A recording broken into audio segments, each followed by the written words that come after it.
Bismillahirrahmanirrahim. Assalamualaikum warahmatullahi wabarakatuh. Selamat berjumpa kembali para rekan mahasiswa, kolega, dan pemerhati mata kuliah Hukum dan Kesejahteraan Sosial di Fakultas Hukum UI maupun di Indonesia dan di seluruh penjuru dunia. Bersama saya, Heru Susetio, selaku Koordinator Mata Kuliah Hukum dan Kesejahteraan Sosial di Fakultas Hukum UI. Untuk kesempatan ini kita akan mengkaji tentang konsep dan perkembangan negara kesejahteraan alias welfare state. Bagaimana konsep dan perkembangan dari konsep welfare state alias negara kesejahteraan. Teman-teman sekalian yang saya cintai, negara kesejahteraan itu tonggak awalnya adalah di negara Ratu Elizabeth yang baru meninggal beberapa minggu lalu.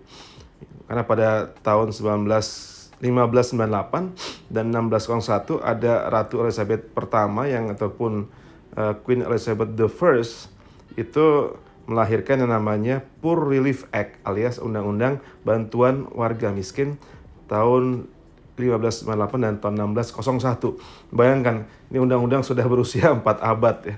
Kita mungkin di Indonesia baru ada undang-undang seperti itu 4 abad setelah di Inggris. Juga ada Act number 1662 alias tahun 1662 1662 on poverty or village tentang kemiskinan di pedesaan ya. Juga tonggak yang berikutnya pada zaman modern ketika Perang Dunia Kedua pemerintah Inggris menugaskan seorang senator bernama William Beveridge untuk membuat suatu penelitian tentang apa hal-hal yang menyebabkan terjadi masalah kesejahteraan sosial di Inggris. Dan William Beveridge itu kemudian melakukan suatu penelitian, suatu studi, dan dia lahir dengan suatu laporan penelitian bernama Beveridge Report. Ya, dimana menurut William Beveridge ada 5 hal yang membuat Inggris itu menjadi terpuruk ketika Perang Dunia Kedua, yaitu pertama adalah poverty alias kemiskinan. Kedua adalah disease, penyakit yang bukan sekedar penyakit perorangan, tapi sudah menjadi penyakit kolektif masyarakat ya. Kemudian yang ketiga adalah squalor alias permukiman luar, atau orang-orang yang tidak punya housing, nggak punya perumahan ataupun tempat tinggal yang sifatnya permanen.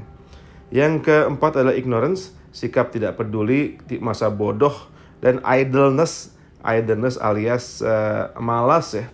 Sikap malas dan tidak tidak rajin, tidak mau produktif, tidak kreatif. Jadi itu yang diriset oleh William Beveridge, dan kemudian dia memberikan pijakan untuk lahirnya beberapa undang-undang terkait dengan social welfare di Inggris. Antara lain adalah Social Insurance and Allied Services, kemudian Family Allowance Act atau Undang-Undang Tunjangan Keluarga, National Health Service Act alias Undang-Undang Nasional terkait dengan pelayanan kesehatan, kemudian National Insurance Act, undang-undang terkait dengan asuransi nasional, kemudian National Insurance Industrial Act alias undang-undang terkait dengan asuransi di bidang industri secara nasional, kemudian National Assistance Act, undang-undang bantuan nasional, Social Security Pension Act, undang-undang jaminan pensiun, dan terakhir ada Children Benefit Act alias undang-undang terkait dengan dukungan ataupun tunjangan buat anak-anak. Dan itu yang berkembang di negara Inggris ataupun United Kingdom. Dan sehingga bisa dikatakan Inggris adalah salah satu pelopor atau peletak dasar dari social welfare di dunia. Karena dia sudah sejak 4 abad lalu dia datang dengan pendekatan perundang-undangan di bidang kesejahteraan sosial yang kemudian juga jadi konsep utama dalam suatu negara kesejahteraan alias welfare state. Rekan-rekan yang saya cintai, secara definisi, Richard Quinn mengatakan negara kesejahteraan adalah suatu is a state which provides all individual a fair distribution of the basic resources necessary to maintain a good standard of living, alias suatu negara yang memberikan semua penduduknya atau individu yang tinggal di negara tersebut pembagian atau distribusi yang cenderung fair dari sumber daya dasarnya yang diperlukan untuk bisa memelihara standar kehidupan yang baik. Menurut Richard Quinn dalam The Prophetic Meaning of Modern Welfare State tahun 1999. Menurut Deacon, dalam buku dia tahun 2002, Apa itu negara kesejahteraan ataupun welfare state? Adalah a society in which the government accept responsibility for ensuring that all citizens receive a minimum income and have access to the highest possible provision in the field of healthcare, housing, education, and personal social services. Atau suatu masyarakat di mana pemerintahnya menerima tanggung jawab untuk menjamin bahwa setiap warga negara menerima pendapatan minimal dan mempunyai akses yang sama, yang tinggi, yang memadai kepada peraturan-peraturan di bidang kesehatan, perawatan kesehatan, perumahan, pendidikan, dan juga pelayanan sosial individual. Teman-teman sekalian yang saya hormati, apa sekarang tujuan pokok dari negara kesejahteraan? Tujuan pokok negara kesejahteraan antara lain adalah pertama, mengontrol dan mendayagunakan sumber daya sosial ekonomi untuk kepentingan publik, bukan kepentingan individual. Yang kedua, menjamin distribusi kekayaan secara adil dan merata. Yang ketiga, mengurangi kemiskinan atau reducing the poverty. Yang keempat, menyediakan asuransi sosial alias di bidang pendidikan, kesehatan bagi masyarakat miskin. Yang kelima, menyediakan subsidi untuk layanan sosial dasar bagi disadvantaged people, orang-orang yang kurang beruntung. Yang keenam, memberi proteksi sosial bagi setiap warga negara, alias perlindungan sosial bagi setiap warga negara. Kemudian pendapat lain oleh Bridge tahun 2000 mengatakan negara kesejahteraan adalah a state in which organized power is deliberately used through politics and administration in an effort to modify the play of market forces in at least three directions, and by guaranteeing individual and families a minimum income irrespective of the market value of their work, of their property, and then by narrowing the extent of insecurity by enabling individual and families to meet certain social contingencies, for example, sickness, old age, and unemployment, which led otherwise to individual and family crisis, and by ensuring that all citizens, without distinction of status or class, are over the best standards available in relation to a certain agreed range of social services.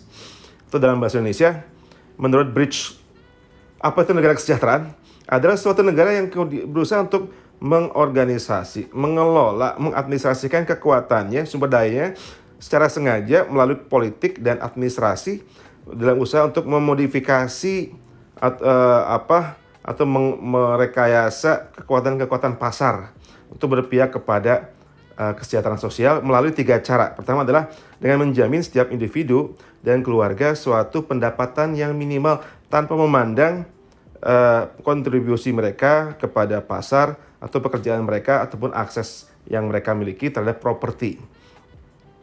Yang kedua, by narrowing the extent, dengan menyempitkan, mempersempit insecurity, ketidakamanan, dengan membuat individu itu bisa mampu individu dan keluarga mampu untuk bisa memenuhi kebutuhannya ketika sedang di masa emergency ataupun kedaruratan ya. Contohnya ketika sedang sakit, usia tua ataupun pensiun, kemudian ketika sedang menganggur alias unemployment yang seringkali berdampak kepada krisis individu dan juga krisis keluarga. Yang ketiga, teman-teman sekalian, negara kesejahteraan itu ingin menjamin bahwa setiap warga negara itu tanpa perbedaan status ataupun kelasnya itu ditawarkan standar yang terbaik yang tersedia dalam hubungannya dengan pelayanan sosial yang tersedia di negara tersebut. Jadi tiga kunci utama dalam memahami negara kesejahteraan apa saja teman-teman sekalian. Pertama adalah intervensi. Perlu intervensi yang dilakukan oleh negara, dalam hal ini adalah pemerintah, dalam menjamin kesejahteraan warganya. Yang kedua adalah kesejahteraan harus dikembangkan berdasarkan basic needs alias kebutuhan dasar masyarakat. Yang ketiga, kesejahteraan adalah hak dari setiap warga negara. Kesejahteraan adalah hak dari setiap warga negara. Sekarang apa sih bentuk layanan yang dapat diberikan oleh negara? Menurut Titmus, apakah bentuk layanan negara itu berbentuk universal ataupun universalism social services, ataukah bentuknya itu selektif ataupun selectivist social services, mencakup seluruh warga negara atau hanya bagi mereka yang lolos seleksi ataupun yang eligible saja dalam mendapatkan suatu pelayanan sosial. Itu biasa disebut sebagai means tested. Ada yang diberikan tanpa kecuali, ada yang diberikan tapi harus lolos seleksi. Karena harus diuji dulu, dites dulu dia benar-benar eligible ataukah tidak. Apakah dia benar-benar memenuhi syarat atau tidak memenuhi syarat ya. Kemudian teman-teman sekalian, para pemerhati hukum dan kesejahteraan sosial yang saya cintai, model kesejahteraan sosial itu ada beberapa. Ada paradigma residual, ada paradigma institusional, dan ada paradigma developmental. Jadi residual, kemudian institusional, dan juga developmental. Residual adalah pandangan tentang sistem kesejahteraan sosial yang dikembangkan hanyalah sistem terakhir alias the last resort untuk membantu anggota masyarakatnya yang paling tidak beruntung ya. Ini adalah sistem yang minimalis dan baru difungsikan ketika sistem lain yaitu seperti pasar, keluarga itu gagal memenuhi kebutuhan individual, alias ini semacam sistem reaktif ya. Kalau sudah melihat ada warga miskin, nggak bisa yang patut ditolong, nggak mendapatkan support dari pasar, keluarga, kelompok agama, kelompok sosial, baru negara turun tangan. Disebutnya residual. Yang kedua modelnya reaktif dan proaktif bernama paradigma institusional. Yaitu dikembangkan berdasarkan teori tentang masyarakat dan negara yang didasarkan pada nilai-nilai konsensus tetapi konformitas dicapai melalui proses integrasi sosial. Bukan sekedar menonjolkan pada aspek pilihan individual saja. Paradigma ini melihat bahwa pemerintah harus bekerja sama dengan pihak swasta dan organisasi nirlaba dalam meningkatkan kualitas layanannya. Yang berikutnya, paradigma developmental juga adalah konsepsi tentang sistem kesejahteraan sosial yang mendasarkan pada nilai-nilai keadilan sosial, juga pada nilai kesetaraan dan keadilan sosial. Peran pemerintah menjadi lebih proaktif dan merupakan antitesis dari perspektif residual yang sangat reaktif. Jadi ini bentuk yang beda secara ekstrim antara residual dengan developmental. Pada developmental itu pemerintah sangat proaktif, sementara pada yang residual pemerintah itu cenderung reaktif.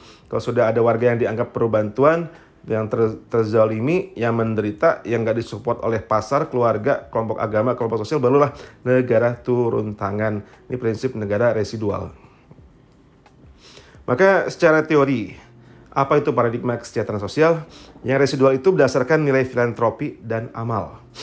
Mendasarkan diri pada kebebasan diri dan individualisme. Sementara yang institusional itu adalah berdasarkan hak-hak kesejahteraan serta humanitarianisme. Dan yang developmental berdasarkan pada nilai-nilai tentang keadilan sosial dan juga kesetaraan alias equality, kerjasama dan saling berbagi. Kesetaraan, kerjasama, dan saling berbagi.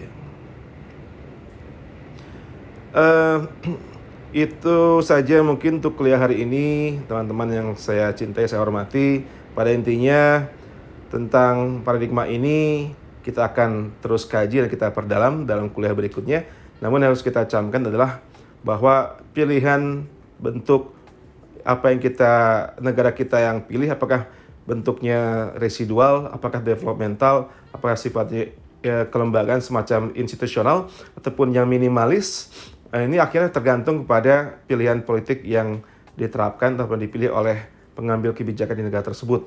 Karena ini adalah suatu pilihan hukum dan pilihan politik ya.